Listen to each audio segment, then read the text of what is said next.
1페이지 보세요. 그 초록색 써요. 폈어요? 네. 자, 우리나라는 산이랑 강이 많거든요.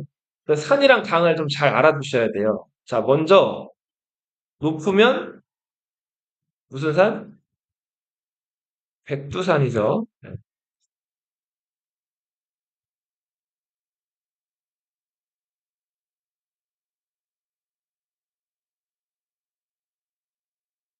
자, 그리고 지금 북한에 있는 이 산인데 삼경산맥이에요. 네. 여기를 그리고 함경도라고 부르거든요. 함경도가 왜 함경도일까요? 함흥이란 도시랑 경성이란 도시가 유명하기 때문에 함경도예요.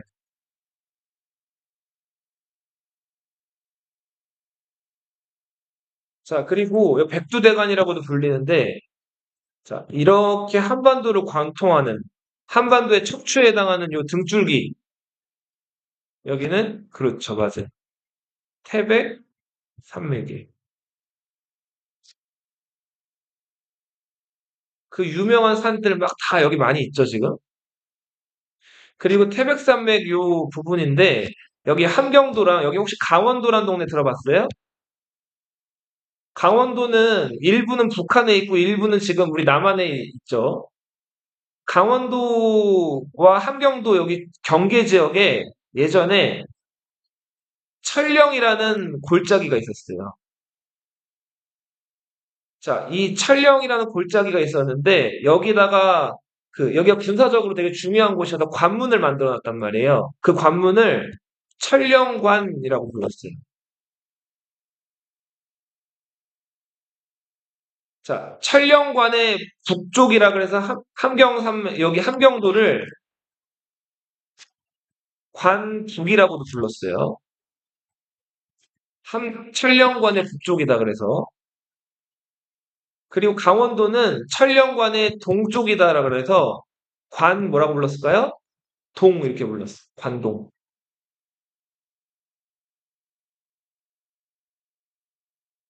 그리고 여기 강원도 요 등줄기 여기 강원도 산이 많죠. 용평 리조트, 휘닉스 파크 이런 데 막 들어봤죠. 스키장. 그 높은 산 깎아가지고 만든 거잖아요. 자, 대관령이라고 들어봤어요? 강원도에 있는 대관령, 그 대관령의 동쪽을 좀 좁은 지역이죠? 여기를 영동이라고 불러요. 강원도 전체는 관동이라고 부르고 보통 대관령의 동쪽을 뭐라고 부른다? 태백산맥 동쪽은 영동 이렇게 불러요. 영동에 있는 유명한 도시 강릉이라고 들어봤어요? 강릉. 영동의 대표적인 도시예요. 그러면은 이 태백산맥의 서쪽 부분, 이쪽 부분은 뭐라고 부를까요? 영서라고 불러요. 영서.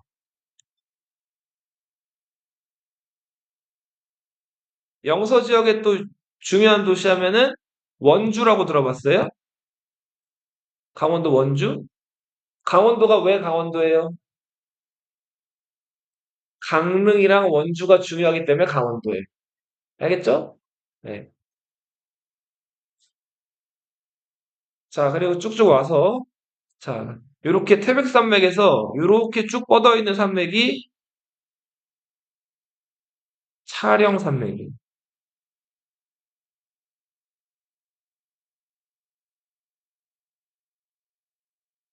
자, 그리고 차령산맥 요 아래에, 네, 요렇게 강이 하나 흘러서 이렇게 나가거든요. 오, 맞아요. 금강이. 이 강이 무슨 강이라고요? 금강이에요. 자, 금강 이렇게 서해바다로 흘러나가는데 금강 한복판에 있는 금강 중류에 있는 요 도시가 공주라는 도시. 들어봤어요?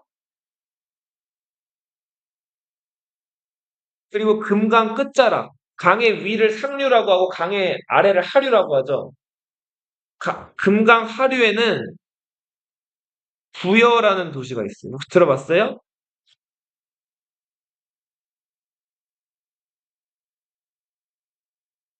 그리고 요 끝자락에는 전라북도 군산이라는 도시가 있어요. 자, 보세요. 공주는 옛날 옛적에 뭐라고 불렸냐면 웅진이라고 불렀어요. 웅진 어디서 들어보지 않았어요? 자, 너희 백제란 나라 들어봤나요? 백제란 나라 수도가 어디였죠? 여기였어요, 여기. 서울이었단 말이에요.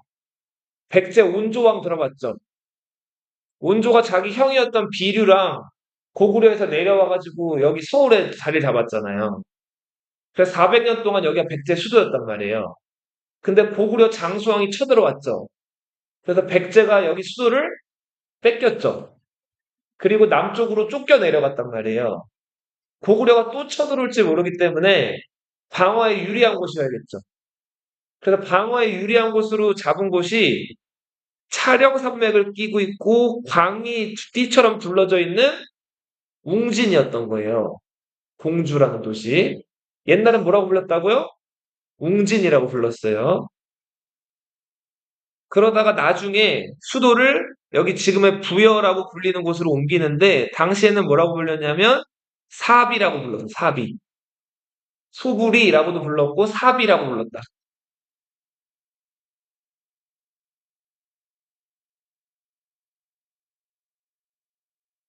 자, 그리고 여기는 소백산맥이라는 곳이에요. 들어봤나요? 자, 소백산맥 끝자락에 있는 우리나라에서 세 번째로 높은 산이 지리산이에요. 남북한 통틀어서 1등은 어디예요? 백두산이죠. 2등이 어딜까요? 한라산이 2등이죠. 제주도는 화산섬이죠. 한라산, 네. 백두산 꼭대기에 뭐 있죠? 호수 있죠. 천, 천지라는 연못이 있죠. 호수. 한라산 꼭대기에 뭐 있어요? 그렇죠. 백록담이 있죠. 지리산 꼭대기에는 노고단. 자, 근데 이 소백산맥이 이렇게 있는데, 예를 들어서, 어, 자, 조선시대 사람들은 출세하려면 무조건 이 시험에 합격을 해야 돼요. 어떤 시험? 네, 과거 시험에 합격을 해야 돼요. 지금은 직업이 많죠. 뭐 이것저것 할 게 많은데, 뭐 수능 시험 잘 못 보더라도 할 수 있는 게 많잖아요. 좁아지긴 하겠지만. 근데 옛날에는 과거 시험 합격하는 거 외에는 출세하거나 좋은 직업을 가질 방법이 없었어요. 그래서 조선에 있는 모든 선비들이 다 과거 시험을 준비를 했단 말이에요.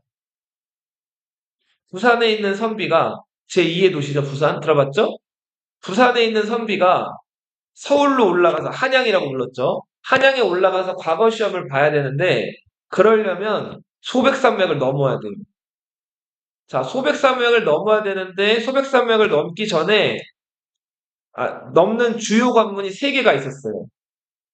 자, 첫 번째 관문이 추풍령이었어요. 무슨 령? 추풍령. 자, 그리고 가운데 있는 요 관문이 조령이었어요. 자, 그리고 저 맨 위에 있는 요 관문이 중령이었어요. 자, 조선시대 양반 선비들은 추풍령, 조령, 중령 중에서 요 길로만 다녔거든요. 어디로 다녔을까요? 찍어봐.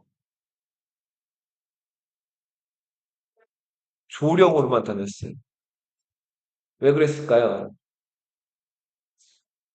낮아서. 자, 미신이거든요, 이거는. 자, 봐요. 추풍령은 추풍령으로 지나가면 추풍 낙엽처럼 떨어진다 그래가지고 추풍령으로 안 지나갔어요. 중령은 쭉쭉 떨어진다 그래서 안 지나갔어요. 그래서 오로지 어디로만? 조령으로만 왔다 갔다 했던. 조령은 이게 새 조자거든요. 새는 걸어 다녀요, 날아다녀요? 날아다니죠? 자, 새는 저 하늘 높이 나는데 그 새도 날아가다가 너무 높고 힘들어가지고 잠깐 쉬어간다는 그 산맥이 그 산이 조령이 엄청나게 높고 험준하단 말이에요. 그리고 요 조령을 끼고 있는 도시가 경상북도 문경이란 도시예요. 자, 그래서 이 조령을 뭐라고 부르냐면 문경에 있는 새도 잠깐 쉬어간다는 언덕 해가지고 뭐라고 불러요? 문경세제라고 불러요. 제는 언덕을 뜻해요. 문경세제 들어봤어요? 임진왜란 때 일본 군대가 부산으로 상륙을 하죠. 그 다음에 별 저항도 안 받고 부산을 금방 접수하고 나서 쭉쭉 올라오죠. 올라오는데 조선에선 다급해져가지고 당시 여진족을 정벌하던 영웅 신립장군을 보냈죠. 신립장군이 자 여기 이제 이쪽으로 내려와가지고 일본 군대랑 맞서 싸우려고 했는데 부하들이 얘기했어요. 이 조령 문경세제가 험준하니까 군대를 가지고 여 조령을 지키고 있으면 일본 군대가 여기 통과를 못할 겁니다라고 얘기했단 말이에요. 자, 근데 신립장군이 이 말을 들었을까요? 안 들었을까요? 안 들었어요. 신립장군은 이 만주벌판에서 말 타고 다니면서 그 여진족들 기마전술로 때려잡는 거에 뛰어났단 말이에요. 그래서 자기가 자랑하는 그 기마전술로 일본군 부대를 일본군 부대는 그 날아가는 새도 잡는다는 조총이라는 무기가 있었죠. 그 조총이 한 번 위력은 강한데 장전하는데 시간이 오래 걸렸단 말이에요. 그래서 이 조총 부대를 기마병으로 기습을 장전하고 이제 막 미적미적 거리고 있을 때 기습을 해가지고 다 격퇴를 시켜버리려고 그랬어요. 그러려면 자 말탄 병사들이 잘 싸우려면은 산이 유리해요, 평지가 유리해요. 평지가 유리하겠죠. 산에서는 말이 잘 뛰기 어렵잖아요. 그래서 문경세제를 버리고 그 뒤로 이동해서 충주라는 곳으로 이동을 해요. 자, 충주에 탄금대라는 곳이 있어요. 이 탄금대는 다 평야지대란 말이에요. 그래서 조총부대를 일로 유인해가지고 탄금대에서 신립군대가 이제 조총부대랑 맞서 싸웠죠. 근데 웬걸? 그 전투, 탄금대 전투 일어나기 전날 밤 비가 많이 온 거예요. 그래서 그 평야지대가 뭐가 됐을까요? 축축해지고 다 이게 지는 뻘밭이 된단 말이에요.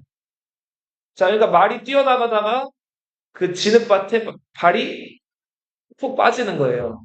그러니까 말이 진흙밭에서 허우적거리고 있을 때 일본군 조총병들이 신립군대를 다 전멸을 시켰죠. 자, 그랬던 슬픈 또 우리 역사가 있는 게 이 조령, 문경세제다. 신립장군은 문경세제를 버렸다. 아, 그리고 여기 또 가운데 구멍 뚫어놨는데, 자, 우리 지금 한강이 흐르죠, 서울에. 한강의 북쪽에 있는 산이에요. 무슨 산이라고 할까요? 북한산이죠. 그럼 한강의 남쪽에 있는 산, 저 하남에 있는 산, 남한산 있죠? 조선시대 인조라는 임금 들어봤어요? 청나라가 쳐들어왔을 때 인조가 어디로 들어가요?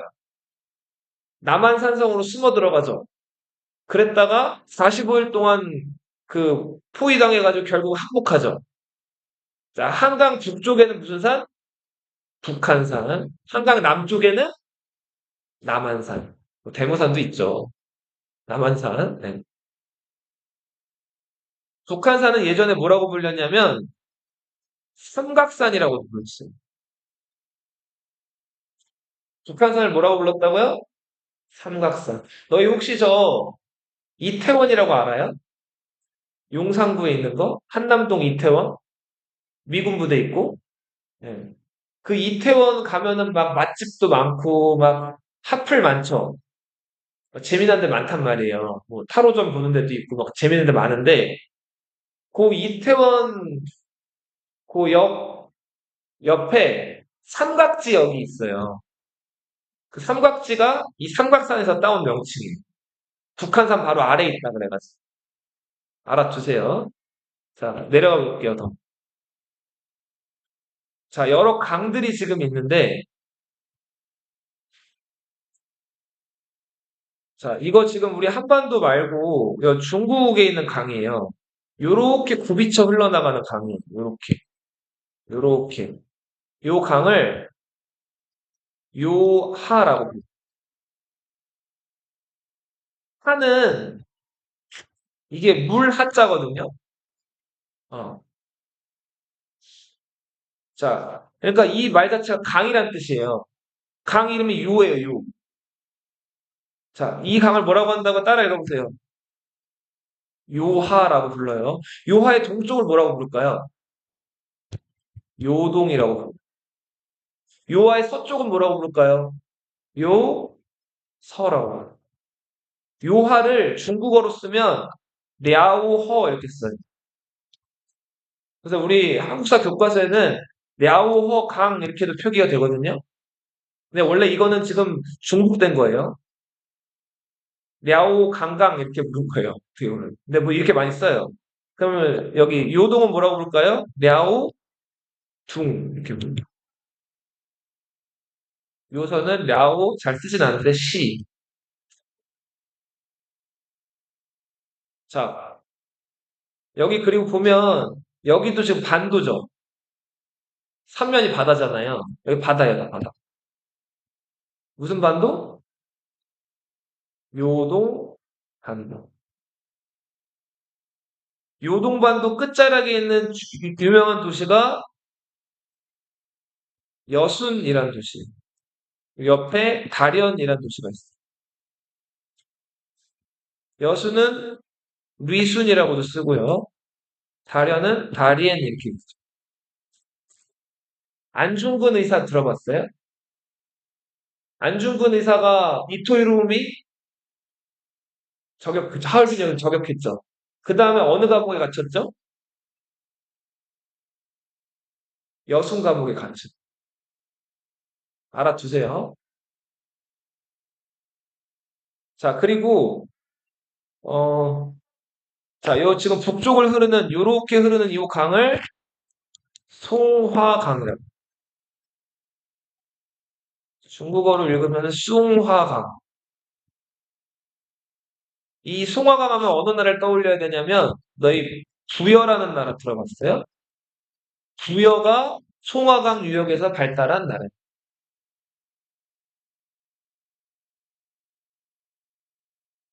자, 우리 민족의 영산 백두산이 있고 산이 높고 평야지대가 낮기 때문에 높은 데서 물은 아래로 흐르죠. 백두산에서 서해 바다로 흘러나가는 강을 압록강, 백두산에서 동해 바다로 이렇게 흘러나가는 강을 두만강, 압록강, 두만강은 지금 북한과 중국의 국경이에요.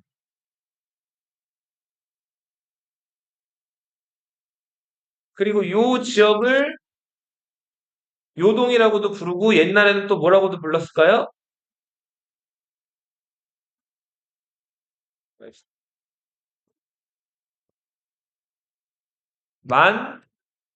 만주라고도 불렀죠.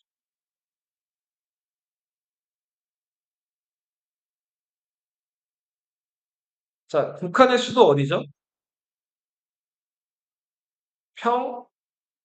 평양이죠. 자, 평양을 관통해서 이렇게 서해로 흘러나가는 강이 대동강. 평양하면 무슨 강이라고요? 대동강. 고려라는 나라 들어봤나요?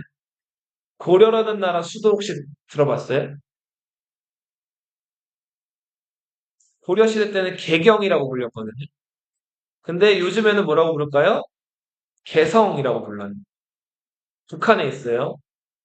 경기도에 있기 때문에 우리랑도 지금 되게 가까운 곳에 있어. 개성공단이 있기도 하죠. 자, 이 개성을 관통해서 흐르는 이렇게 흘러나가는 강이 예성강이.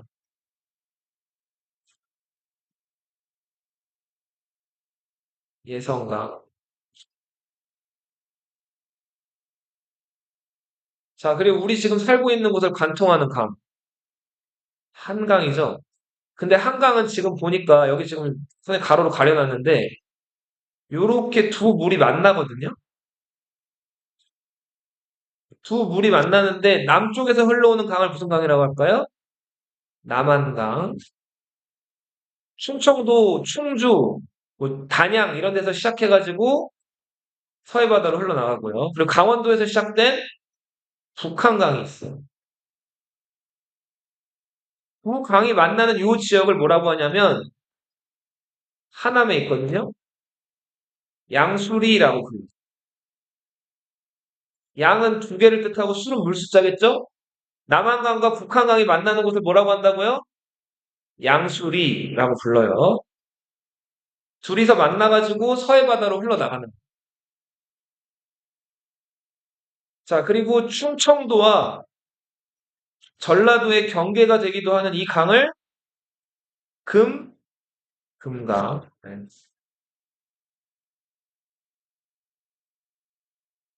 자, 그리고 대구, 부산, 창원 이런 중요한 경상도 도시들을 관통하는 낙동강이라고 들어봤어요? 6.25 전쟁 때 북한군이 쳐들어왔지만 낙동강 아래쪽은 뺏겼어요, 안 뺏겼어요? 안 뺏겼죠. 네. 강들 알아두셔야 되고요. 뭐 아는 강도 있었겠지만 처음 들어본 강들이나 좀 낯설은 강도 있죠. 이걸 잘 알아야 돼요. 역사는 배우기 전에. 자, 그리고 강이 한 번 더 나왔는데 조금 더 자세한 지도인데 빨리빨리 쓸게요. 자, 백두산에서 서해바다로 흘러나가는 강이 압록강. 이것도 압록강이에요.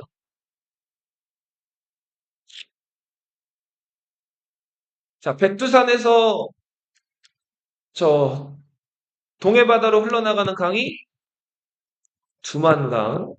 두만강입니다. 자, 그리고 여기 중국 지금 여기 한반도랑 붙어 있는 요 중국 지역을 만주라고 한다 그랬죠? 그쵸? 그리고 여기는 요동이라고도 부르고요. 한편으로는 여기를 중국과 한국 사이에 있는 땅이라 그래서 사이 간자 써가지고 뭐라고도 부를까요? 간도라고도 부르고.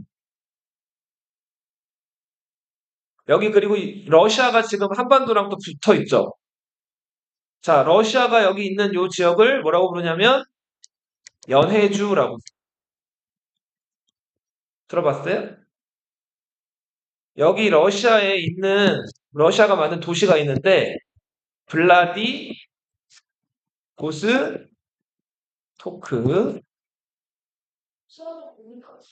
네, 러시아가 여기를 19세기 중반에 차지하게 돼요. 그래서 나중에 그 중국이 원래 여기 다 중국 땅이었거든요. 근데 러시아가 여기를 차지해. 아까 뭐라 그랬죠? 따뜻하다 그랬죠? 자, 좋은 지적이에요. 러시아가 여기를 내려온 이유는 여기가 자기네 나라보다 따뜻하기 때문에 내려온 거거든요. 러시아는 너무너무 춥기 때문에 1년 내내 바다가 얼어 있는 경우들도 있어요. 일부 지역에서는. 그럼 바다가 얼어 있으면 배가 나갈 수 있어요, 없어요? 없죠. 그 러시아 입장에서는 어떻게든 얼지 않는 항구가 필요했던 거예요. 그러다 보니까 따뜻한 지역에 주목을 하게 됐고, 자, 중국이 이제 요건 나중에 얘기를 잠깐 할 거는데, 중국의 청나라가 영국, 프랑스랑 전쟁을 벌이거든요. 자, 이게 아편 전쟁이란 전쟁이에요. 아편은 마약인데, 영국이 몰래 몰래 중국에게 아편을 팔아가지고 이득을 많이 봤어요. 중국 입장에서 이게 싫었겠죠. 그래서 아편, 그 마약을 몰수해가지고 바다에 버린단 말이에요. 근데 영국이, 왜 버려, 우리 거. 그리고 쳐들어온 거예요. 프랑스를 끌어들여가지고. 누가 이겼을까요? 영국, 프랑스가 압도적으로 승리를 하고 중국은 이때 수도를 뺏기거든요. 중국 수도 베이징이라고 들어봤어요? 자, 어? 그쵸. 근데 이때 영국, 프랑스가 청나라를 완전히 정복할 정도의 힘은 없었기 때문에 영국, 프랑스 목적은 중국이랑 어떻게든 더 앞으로 교역을 하고 아편을 더 팔아먹을 목적이 있었기 때문에 일단 중국이랑 대화를 해야 됐단 말이에요. 근데 평소에 교류를 하던 나라들이 아니었어요.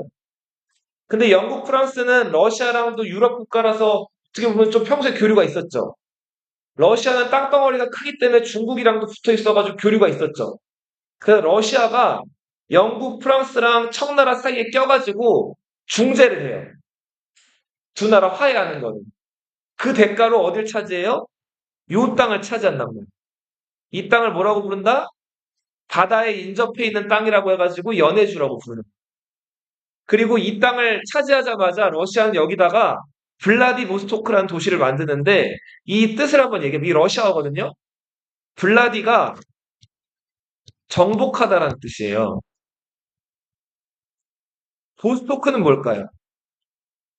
동쪽이에요. 자, 여기서 알 수 있는 거는 러시아는 침략을 목적으로 여기까지 내려온 거예요. 어디까지 내려오려고? 우리가 살고 있는 한반도까지 내려올 목적으로. 이건 이제 근현대사 얘기인데 일본이란 나라는 러시아 이렇게 내려오는 게 좋았을까요? 싫었을까요? 싫었죠. 왜? 자기들이 먹어야 되는데 한반도를. 자, 그래서 러시아랑 일본이 한반도를 놓고 전쟁을 벌여요. 이게 무슨 전쟁이에요? 러일 전쟁. 여기서 누가 이겨요? 일본이 이깁니다. 자, 그렇게 해서 러시아는 한반도에서 손을 완전히 떼게 된단 말이에요. 그리고 러시아를 제쳐놓고 거리 끌 것이 없어진 일본이 우리나라에게 강요한 게 을사 조약이라고 들어봤어요? 우리나라 외교권을 가져갔죠. 그리고 나서 거리 끌 게 없어지면서 일본이 한국을 먹어 치우게 되죠. 이때부터 조선은 일본의 식민 지배를 받게 되죠. 자, 여기 아까 평양을 관통하는 강을 무슨 강이라고 했죠? 대동강. 자, 이 평양이 있는 동네를 여기를 평안도라고 하거든요.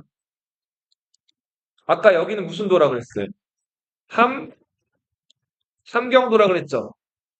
함흥냉면 들어봤죠? 처음 들어보니? 평안도, 여기는 평안도인데, 평안도는 평안남도랑 평안북도가 있거든요. 평안남도랑 평안북도를 가로지르는 요 사이에 또 강이 흘러요. 이 강이 청천강이에요. 이 청천강을 끼고 있는 도시가 안주예요, 안주. 술안주 아니다.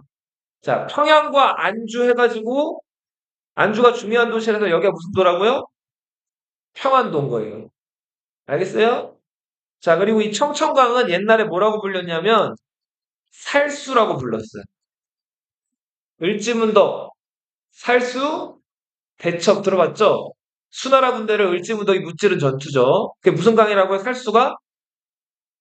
청천강이에요. 자, 그리고 아까 여기 개성이 있다 그랬죠? 고려의 수도 개성을 관통하는 예성강. 그리고 너희 혹시 저 통일전망대 가봤어요? 저 파주라는 동네 알아요? 베이커리 유명한데? 그 파주 가보면은 임진강이라고 있어요. 그 파주 임진강에서 막 망원경 같은 거 있고 거기 보면 북한 볼 수 있는 통일전망대 있거든요. 자, 예성강, 임진강, 그리고 우리가 살고 있는 서울의 한강 있죠? 이 세 강이 흘러나가는 여기 있는 도시가 인천이라는 도시 들어봤어요? 인천광역시. 그리고 인천광역시에 딸려있는 요 조그만 섬이 강화도라는 섬 들어봤나요? 네. 몽골이 쳐들어왔을 때 고려 정부에서 수도 개경을 버리고 어디로 들어가죠? 강화도로 들어가죠. 그리고 나서 40년 동안 몽골에게 저항하죠. 자, 북한강, 남한강. 요 두 물이 만나는 곳이 어디라 그랬죠? 양, 양수리. 네. 자, 충청도와 전라도를 관통하는, 아니, 여기 경계가 되는 무슨 강? 금강. 금강 중류에 있는 도시가 봉주. 백제시대의 두 번째 수도 웅진. 부여라는 도시가 있다 그랬죠? 부여는 백제 마지막 수도고 삽이라고 불립니다. 자, 그리고 요렇게 흘러나가는 강이 무슨 강? 낙동강. 요것도 낙동강이에요. 그 진주성에서 외장을 안고 자살했던 논개라는 기생 들어봤어요? 외장을 여기 이렇게 안은 다음에 반지가락지 끼면 이게 안 빠지잖아요. 이렇게 일본 장군을 안고 촉성으로 아래로 뛰어들어서 자살했다는 논개라는 그 열사 기생 얘기 들어봤죠? 위인전 같은 데서. 논개가 자살했던 강, 무슨 강? 남강. 여기 있는 도시가 진주라는 도시예요. 자, 그리고 요렇게 흘러나가는 요 강은 섬진강이에요. 전라도와 경상도를 구분짓는 강이라고 보시면 돼요. 섬진강. 무슨 강? 섬진강. 자, 그리고 전라도는 왜 전라도일까요? 전주랑 전라북도에 전주가 있다면 전라남도에 나주가 있기 때문이에요. 자, 이 나주를 관통하는 영산강이 있어요.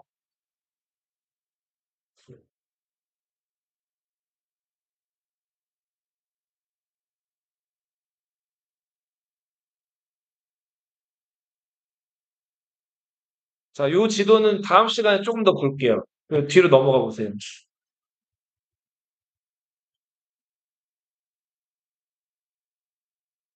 자, 6페이지.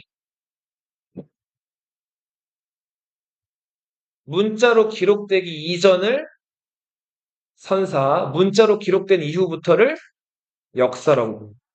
자, 선사와 역사를 구분하는 기준 뭐라고요? 문자. 그러니까 글이에요, 글. 글로 기록되기 이전을 뭐라고 한다고요? 선사. 글로 기록된 이유를 역사라고 불러요.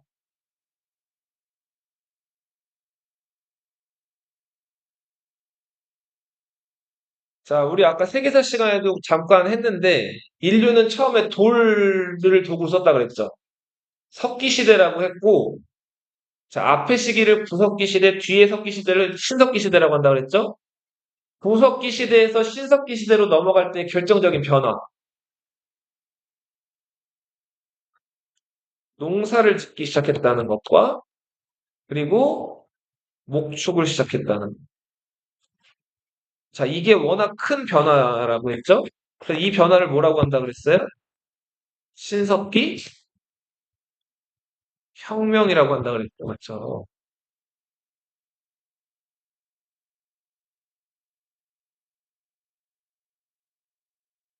자, 구석기 시대랑 신석기 시대까지만 해도 아직 평등한 사회였다 그랬죠.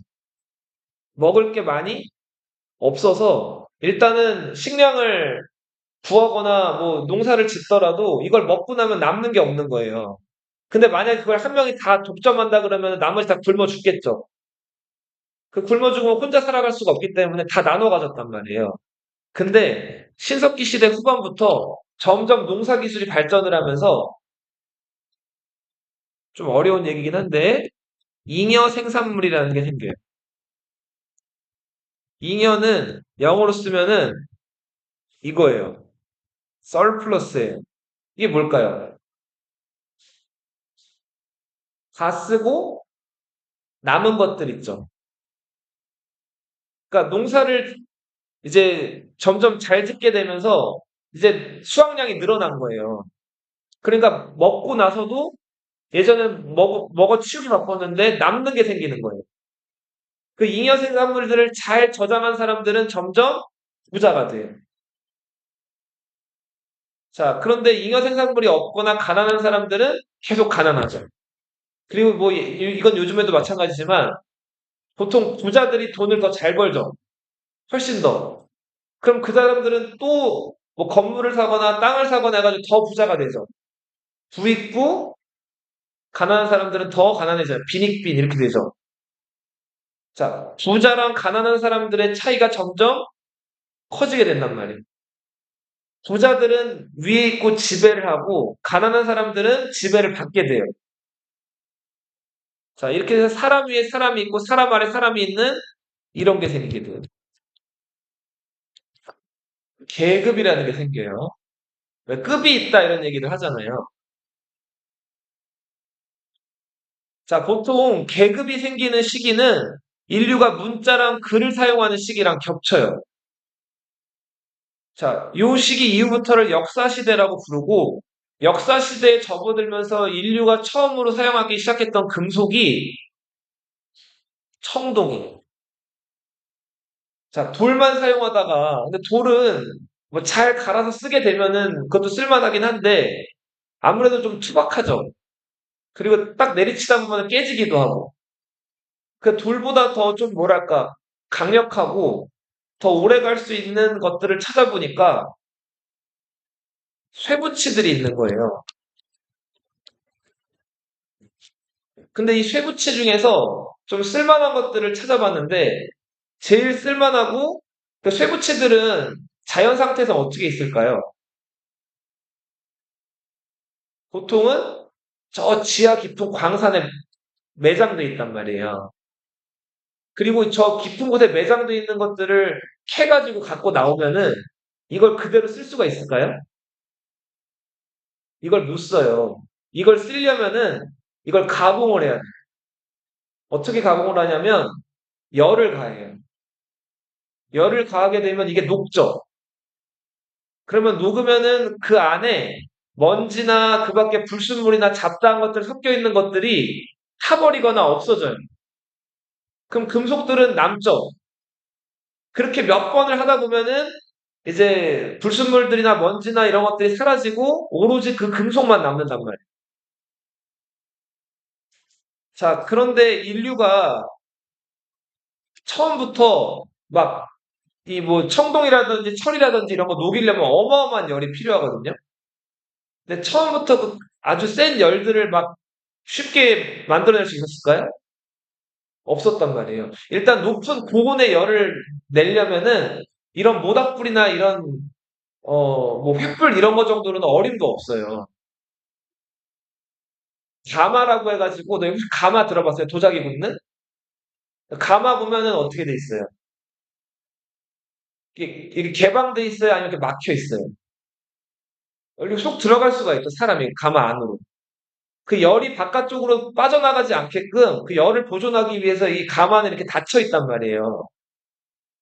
그래서 아무튼 인류는 그 가마를 통해서 높은 열을 얻을 수가 있게 됐는데, 근데 그 중에서도 비교적 낮은 온도에서 잘 녹을 수 있는 금속이 불이었단 말이에요. 불이. 근데 불이도 순불이가 아니라 주석이랑 아연이라는 금속을 같이 섞어서 이거를 이제 가열해가지고 가공을 하면 빛을 받으면 약간 푸른빛을 띠는 불이었단 말이에요. 인류가 최초로 사용했던 금속, 비교적 잘 녹았던 어떤 불이 청동이었어요, 청동. 자, 근데 청동은 굉장히 당시 귀했겠죠? 만들기도 어려웠을 뿐더러, 귀했는데, 그리고 또 생각보다 이 청동이 단단하지가 않아요. 청동으로 뭔가를 만들어가지고 땅을 내리친다거나 하면은 땅이 파지는 게 아니라 청동이 휘거나 부러진단 말이에요. 자, 그래서 이 청동으로는 농사 지을 수가 없었어요. 그래서 청동보다 더 강력하고 더 단단한 그 금속을 사용하기 시작하는데 가마 기술이 발전하면서 이제 더 센 열을 얻을 수가 있게 된 거예요. 막 1000도 이상의 높은 열을 이제 확보할 수가 있게 되면서 철이라는 금속을 인류가 두 번째로 사용합니다. 자, 그래서 청동을 사용하던 시대를 청동기 시대, 철을 사용하던 시대를 무슨 시대라고 한다? 철기 시대라고 한다. 청동으로는 뭘 했을까요? 그렇죠. 자, 그 청동이라는 금속은 지금으로 치면 다이아몬드 같이 귀한 금속이에요. 아무나 가질 수가 없는 금속이에요. 아까 요 청동기 시대에 접어들면서부터 계급이라는 게 생겼다 그랬죠? 지금 왜 연예인들이나 잘 나가는 사람들 과시하려고 명품이나 보석 같은 것들을 하죠? 자, 그런 것처럼 요 시대 때 지배층이나 부자들은 자기의 어떤 권위나 힘을 과시하려고 그 귀하디 귀한 청동으로 그 뭐 액세서리를 만든다거나 혹은 많은 사람들 앞에서 이 들었을 때 빛을 받아가지고 번쩍번쩍 거릴 수 있는 청동 검을 만들었단 말이에요. 주로 이 시대 때 청동이 사용됐던 거는 뭐로 사용이 됐다? 제사용 도구로 사용이 돼요. 하늘에 제사 지내는 도구. 반면에 철기는 좀 더 실용적인 목적. 뭐로 많이 사용됐을까요? 농기구나 무기로 사용이 됩니다.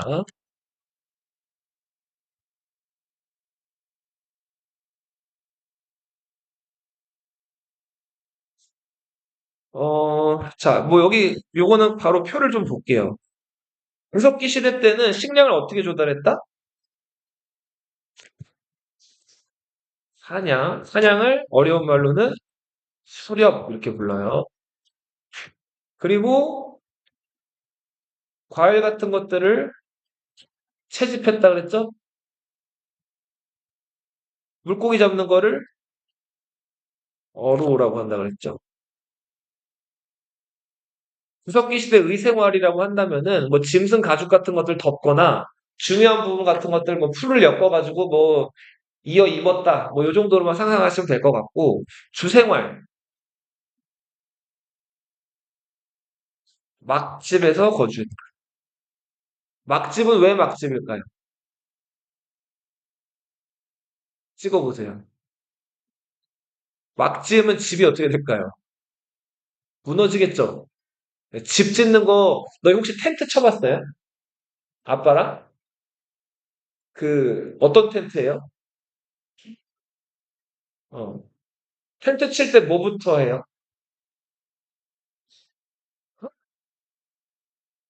뭐 한다고? 기억 안 나요? 텐트는 그 안에 들어가서 사람이 눕거나 앉아야 되죠. 근데 눕거나 앉았는데 바닥이 돌이 있거나 우둘투둘해봐. 그럼 어떻게 돼? 불편하죠. 그러니까 텐트 치기 전에 그 뭐부터 해요? 바닥을 평평하게 만들죠, 일단. 돌 같은 거 치우고. 그 다음에 텐트 치기 전에 뭘 세워야 돼요? 일단 기둥을 세워야 돼요. 근데 기둥 세우는 게 만만할까요? 어려울까요? 이게 엄청 어려워요. 요즘 같이 좋은 시대여가지고 텐트 보면 이렇게 뾰족하게 기둥 세울 수 있게끔 이게 나와 있잖아요. 그쵸? 그리고 막 끈 같은 것들도 있고 요즘에는 그냥 뭐 이렇게 피기만 해도 저절로 텐트가 땅 되는 경우도 많잖아요. 근데 초기 인류는 그런 게 없죠. 그러니까 기둥을 세워야 되는데 이 기둥 세우는 게 어마어마하게 힘든 작업이란 말이에요. 자, 그래서 기둥을 자, 흙을 파가지고 좀 기둥을 박아가지고 처음에는 세우는 방식으로 기둥을 세웠어요. 그 기둥을 세우는데 기둥도 이렇게 사각형 모양으로 자, 뭐 이렇게 세우는 게 이게 엄청 어렵단 말이에요. 그래서 어떻게 세웠을까요? 처음에는. 그렇죠. 이렇게 세우는 거예요. 이렇게. 이렇게 세우면은 비교적 잘 안 무너질 거 아니에요. 쉽게도 세울 수가 있고. 자, 그래서 이렇게 세우고 나서 여기 비 같은 거 들어오지 못하게끔 뭐 짐승 가죽이라든지 혹은 나뭇가지나 이런 것들을 엮어가지고 이 위에다가 막처럼 두르는 거예요.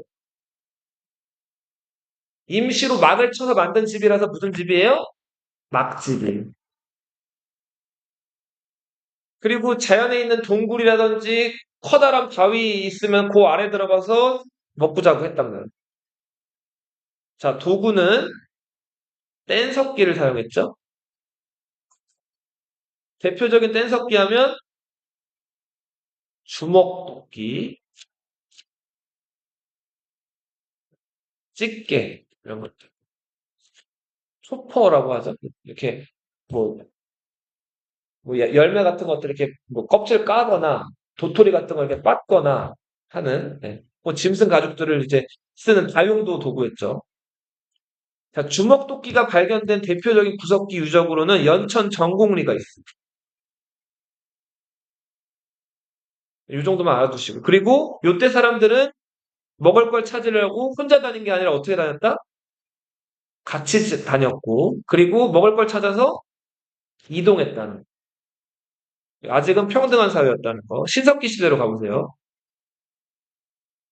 요 시대 때 사람들은 이제 옷을 직접 만들어 해 입기 시작했어요. 자, 짐승의 뼈로 만든 바늘.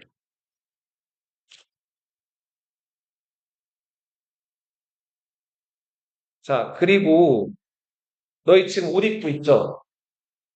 그 옷을 어떻게 만드는지 혹시 좀 알고 있나요? 자, 일단은 아무것도 없는 상태에서 옷을 만든다고 생각해봐요. 일단 먼저 뭐가 있어야 돼요? 실이 있어야 돼요, 실. 그쵸? 근데 자연에 실이 그냥 널려 있어요? 아니죠? 그러면은 실을 어떻게 구할까요? 어? 누에, 그쵸? 좋아요. 누에에서 뽑은 실은 뭐라고 부르죠? 견이라고 하죠, 견. 견이 비단이에요, 비단. 근데 견은 명품 중에 명품이에요. 그러니까 이거는 서민들이 누릴 수 있는 실이라고 보기는 좀 어렵죠. 그러면은 또 뭐가 있을까요? 어? 문익점이 숨겨왔던 거, 붓뚜껑이. 목화가 있죠, 목화. 목화는 뭐라고도 부르죠? 면화라고도 불러요. 목화라는 꽃의 열매가 솜이란 말이에요. 자, 그 솜을 돌돌돌돌 말아가지고, 돌돌돌 말아가지고 실로 만든 게 면이란 말이에요. 면사. 면티 이런 거 들어봤죠? 땀도 흡수 잘하고, 뭐 이렇게 되게 좋죠. 좋은 친구인데. 근데 요 당시 때는, 신석기 시대 때는 아직 한반도에 면이 안 들어왔던 시대예요. 아까도 얘기했지만 면허는 고려 시대 때 문익점이 갖고 들어온 거죠. 그럼 요 시대 사람들은 뭘 썼을까요? 그 삼배라고 하는 거. 까끌까끌한 거 알아요, 혹시? 맞아요. 요거를 썼단 말이에요. 삼배. 이거 배라고도 하죠.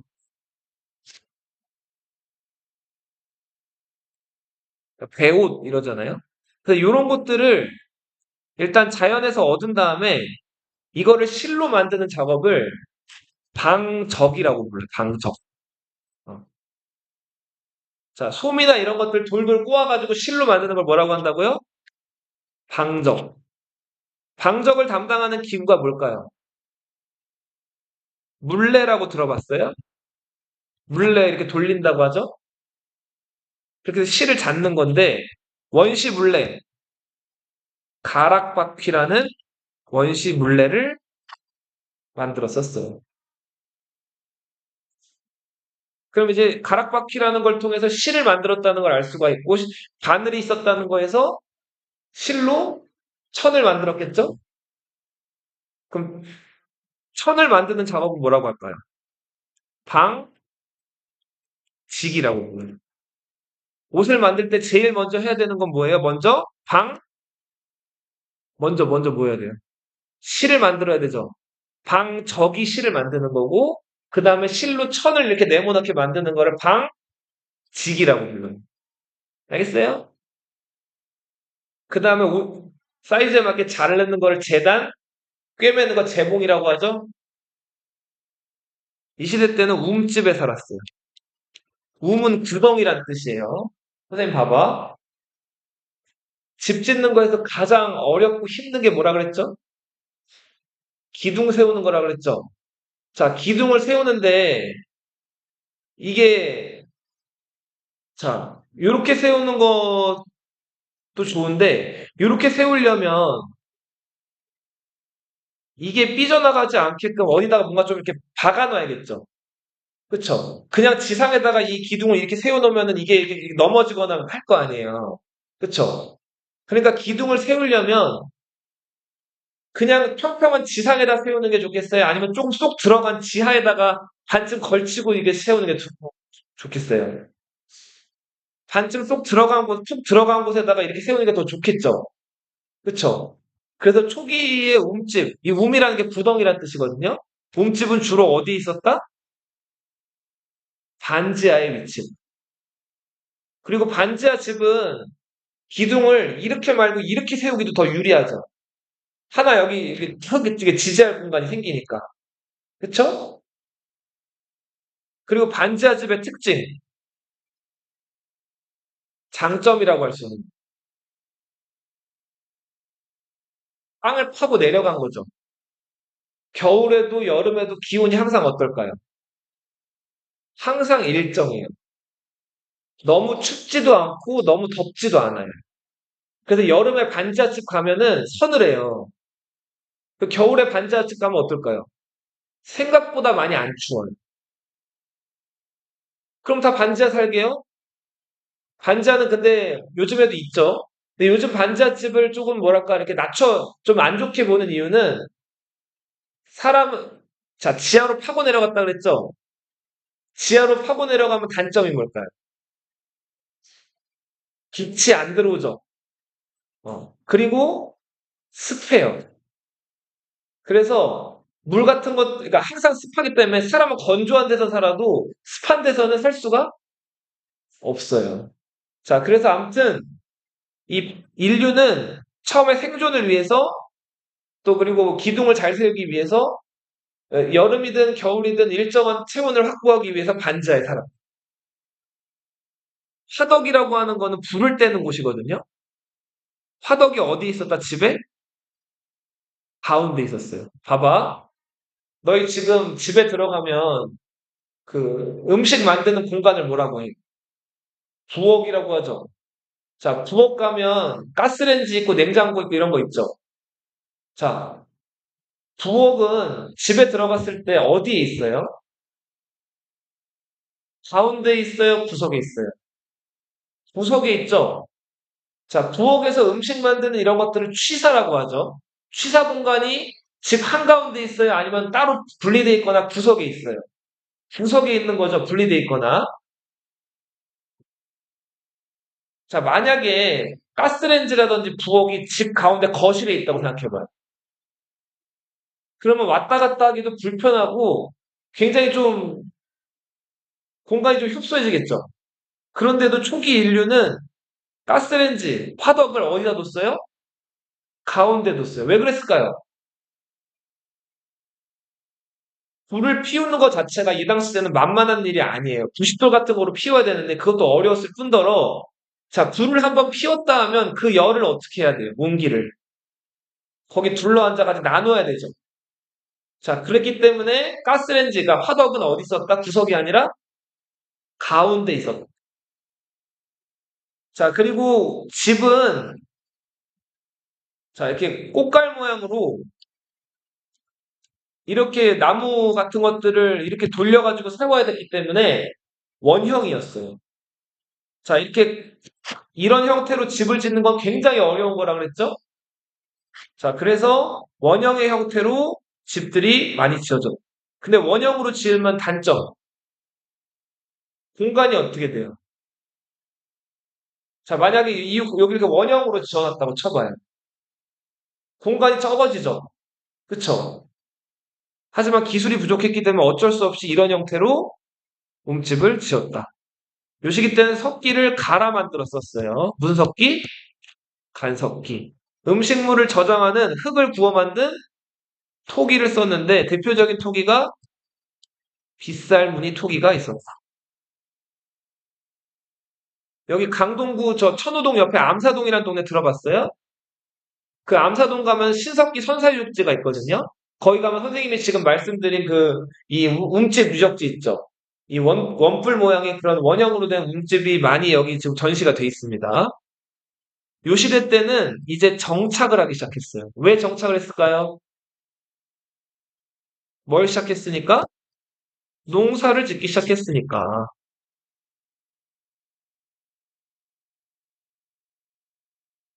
그리고 요 시대 때부터는 이제 종교가 이제 등장을 하기 시작하는데 무당을 샤먼이라고 불러요. 하늘에 있는 신과 인간을 연결해주는 매개자로서 무당을 숭배하는 샤머니즘. 자연에 있는 태양, 강, 별, 바다 이런 것들을 숭배하는 애니미즘. 곰, 호랑이, 독수리, 짐승을 숭배하는 토테미즘 같은 초기 종교가 요 시기부터 신석기 시대 때부터 나타난다. 여기까지 할게요.